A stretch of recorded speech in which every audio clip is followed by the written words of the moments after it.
उत्तर प्रदेश के प्रयागराज से भारतीय रेलवे की दिशा बदलने वाली एक बड़ी और पर्यावरण अनुकूल पहल सामने आई है। उत्तर मध्य रेलवे ने पहली बार सोलर पैनल से लैस रेल कोच की शुरुआत की। उत्तर मध्य रेलवे ने ग्रीन एनर्जी को बढ़ावा देने की दिशा में एक बड़ा कदम उठाते हुए पहली बार सोलर पैनल युक्त रेल कोच शुरू किया। पायलट प्रोजेक्ट के तहत प्रयागराज दादरी एक्सप्रेस में पहला स्लीपर ICF कोच लगाया गया है, जिसकी छत पर 21 सोलर पैनल लगाए गए हैं। इस सोलर पैनलों की कुल क्षमता 7 किलोवाट पीक है।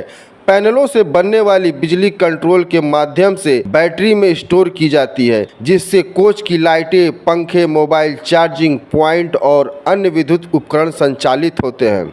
रेलवे अधिकारियों के अनुसार इस तकनीकी से ट्रेन लंबे समय तक स्टेशन पर खड़ी रहने की स्थिति में यात्रियों को बिजली की कमी का सामना नहीं करना पड़ेगा। साथ ही पारंपरिक ऊर्जा पर निर्भरता भी कम होगी। रेलवे का दावा है कि एक सोलर कोच से हर साल लगभग 13,500 यूनिट बिजली का उत्पादन होगा, जिससे करीब 2,80,000 से 3 लाख रुपए तक की बचत होगी। इसके अलावा सालाना लगभग 11 टन कार्बन डाइऑक्साइड उत्सर्जन में भी कमी आएगी। उत्तर मध्य रेलवे ने बताया कि झांसी की दोनों रेलवे वर्कशॉप में ऐसे सोलर कोच तैयार किए जा रहे हैं। फिलहाल हर महीने 2 नए सोलर कोच बनाने का लक्ष्य रखा गया है। यदि यह पायलट प्रोजेक्ट सफल रहा तो भविष्य में अन्य ट्रेनों में भी इसी तकनीकी का विस्तार किया जा सकता है। ग्रीन एनर्जी और पर्यावरण संरक्षण की दिशा में भारतीय रेलवे की यह पहल भविष्य की रेल यात्रा को अधिक टिकाऊ, ऊर्जा कुशल और यात्री अनुकूल बनाने की और एक महत्वपूर्ण कदम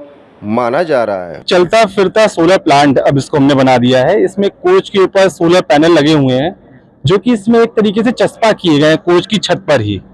तो कोच की छत में बिना कोई ज्यादा परिवर्तित किए हुए हमने इसको एक सोलर पैनल उसमें स्थापित किए हैं, और ये चलता हुआ एक सोलर प्लांट आप इसको कह सकते हैं। ये अपनी बिजली खुद बनाएगा। करीब 7 किलोवाट का इसमें मैक्सिमम जनरेशन होगा, जिसके थ्रू ये बैटरियां चार्ज होंगी, और जिन बैटरियों से इसमें लाइट, पंखा, चार्जिंग पॉइंट, ये तीनों चीजें चलेंगी। इसमें सोलर पैनल ऊपर लगे हुए हैं, कुल 21 सोलर पैनल लगे हुए हैं 330 वाट की क्षमता के।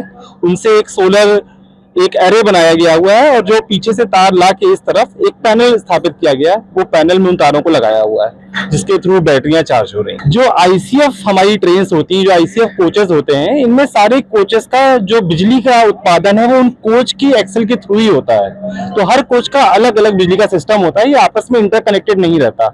इसी वजह से इसमें इस पर्टिकुलर कोच में सोलर लगाने के लिए हमें किसी अन्य कोच में परिवर्तन करने की कोई आवश्यकता नहीं है। और इस कोच को हम किसी भी ट्रेन में, जैसे अभी हम इस ट्रेन में इसका उपयोग कर रहे हैं, इसको किसी दूसरी ट्रेन में भी हम इसी तरीके से लगा सकते हैं। हमें उस पूरी ट्रेन या रेक में कोई परिवर्तन करने की आवश्यकता नहीं है। इसमें 7 किलोवाट पीक का जनरेशन, इसका जो कैपेसिटी है वो 7 किलोवाट पीक है। Bureau report, TV1 India. Latest updates और ताजा तरीन खबरों के लिए TV1 इंडिया लाइव को सब्सक्राइब कीजिए और नोटिफिकेशन पाने के लिए बेल आइकॉन को दबाना मत भूलिए।